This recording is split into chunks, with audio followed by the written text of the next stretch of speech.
Antok-antok pa. Kailangan natin bumangon para sa obligasyon. Dami nating obligasyon.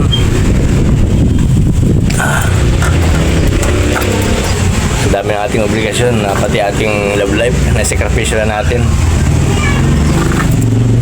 Mahirap kasing abutin ang langit kung ang paa mo'y nakabaon sa putik.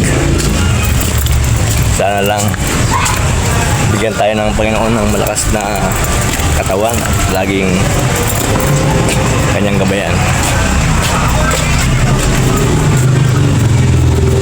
Katok pa talaga. Pero kaya to. Para sa pamilya.